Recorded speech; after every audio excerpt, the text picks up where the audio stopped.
She believed no human could survive her planet. Then he walked through fire. Zara stood at the edge of the burning plains and watched the human shuttle crash into the molten rocks below. Her silver skin rippled with heat sensors as temperatures soared past what should kill any carbon-based life form. The crash site glowed like a small sun against the volcanic landscape of Pyros Prime. As commander of the rescue station, Zara had seen many species attempt to survive on her world. None lasted more than minutes in the deadly heat that her people called home. The atmosphere burned lungs and the ground melted most metals. Yet somehow one life sign still pulsed weakly from the wreckage. She called to her second-in-command through their heat-based communication system but received only static. The electromagnetic storms from the nearby lava geysers made long-range contact impossible. If someone lived down there, they would die soon, without help. Yet sending a rescue team into that inferno seemed pointless. No alien species had ever survived direct exposure to Pyro's surface conditions. The last group of traders who crashed here 3 cycles ago died within heartbeats. Their ship became their tomb, and the planet claimed their remains. Zara expected the same fate for this human vessel. Still, something made her hesitate. The life signs were not fading as quickly as they should. The readings showed movement inside the burning hull which defied everything she knew about alien biology. Perhaps her instruments were damaged by the heat interference. Zara activated her personal thermal shields and began the dangerous descent toward the crash site. Her feet found purchase on the obsidian cliff face as she navigated between jets of superheated gas. The temperature readings on her suit climbed into ranges that would liquefy most metals. As she drew closer, the impossible became clear. Movement came from inside the shuttle. Someone was alive and trying to break free from the twisted wreckage. The metal around the escape hatch glowed white-hot, but still the survivor worked to force it open. Then she saw him. A human male emerged from the burning shuttle without protective gear. His clothes were singed, but his skin showed no signs of the terrible burns that should have covered his entire body. He stood on the molten surface and looked around as if the deadly heat was merely uncomfortable. Warmth. Zara froze in disbelief. Her people had evolved on this world over millions of years, developing specialized organs to process the extreme temperatures. Yet this alien creature seemed to adapt within minutes of exposure. The impossible sight challenged everything she believed about biology. The human noticed her position on the cliff and raised one hand in what she recognized as a greeting gesture. His movements were steady and confident, despite standing in conditions that should have killed him instantly. The surface beneath his feet glowed like liquid metal. She activated her emergency beacon and rappelled down to his level, keeping her thermal shields at maximum power.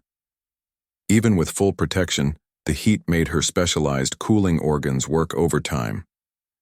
Yet the human stood there, breathing the superheated atmosphere, without visible distress. When she reached the ground, he smiled at her with an expression of genuine relief, rather than the agony she expected. His voice carried clearly through the dense, hot air as he spoke in the universal trade language. "Thank you for coming. I was not sure anyone would attempt a rescue in these conditions. My navigation system failed and I had no choice but to make an emergency landing here." Zara stared at him through her helmet visor, unable to process what her eyes showed her. She had studied the biology of dozens of species and none possessed the adaptations needed for survival on Pyros. The human should be dead, yet he seemed almost comfortable. "How are you alive?" she managed to ask through her suit's communication system. "The surface temperature here exceeds the boiling point of water by significant margins. Your species cannot possibly survive this environment." The human looked down at the glowing rocks beneath his feet, then back at her with a puzzled expression. "It is quite warm, I admit, but humans are more adaptable than most species realize. We have survived ice ages, volcanic eruptions, and desert conditions across many worlds." "This is beyond any desert," Zara replied. "The air itself burns organic tissue. Our people evolved here over eons to develop resistance to these conditions. Yet you walk through our fire as if it were merely a hot summer day." The human nodded thoughtfully. "Humans evolved on a world with diverse extreme environments. We learned to survive everything from frozen tundra to active volcanic regions. Perhaps that gave us unusual tolerance for temperature variations. As they talked, Zara noticed other impossible details. The human was actually sweating, which meant his body was working to cool itself rather than shutting down from heat damage.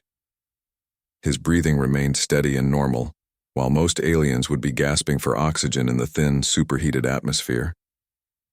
She led him toward the rescue station, keeping her thermal shields between them and the worst heat sources along the path. Even through her protective equipment, she felt the strain of extended exposure to surface conditions.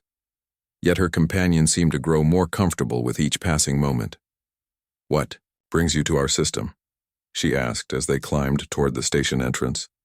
Few ships travel through this region due to the stellar radiation and magnetic storms. "I am a survey pilot mapping potential colony sites for human expansion," he replied. "My instruments detected unusual mineral deposits on your world that could be valuable for industrial purposes." Zara felt a chill despite the overwhelming heat around them. "Colony sites. You believe humans could establish permanent settlements on Pyrrhus Prime?" The temperature readings seemed high but within acceptable parameters for human habitation with proper equipment. "We have colonies on worlds nearly this warm already." The revelation struck her like a physical blow. Her people had always believed their world was uninhabitable to outside species. The extreme conditions provided natural protection from invasion or unwanted settlement. Yet this human spoke casually of colonization. At the rescue station, her crew gathered around the viewing windows to observe their impossible guest. None had ever seen an alien survive unprotected surface exposure. The human examined their equipment with obvious curiosity, while commenting on the elegant design solutions for extreme environment operations. Zara found herself torn between admiration and concern. If humans could survive on Pyrrhus, they possessed capabilities far beyond what any species had demonstrated. The implications for interstellar relations were staggering. Over the following hours, she observed the human carefully looking for signs that his apparent immunity would fade or that delayed effects might still claim him. Yet he remained healthy and alert, even seeming to enjoy the warmth that would kill most beings instantly. "Your people may be the first species we have encountered that could share our world," she finally admitted. "This changes many things about how we view the galaxy and our place in it." The human smiled again. "Humans have learned that the universe is full of surprising partnerships. We would be honored to establish friendship with people as remarkable as yourselves." Zara realized that her beliefs about human fragility were completely wrong. This species possessed resilience beyond anything she had imagined. If they could survive Pyrrhus, they might survive anywhere.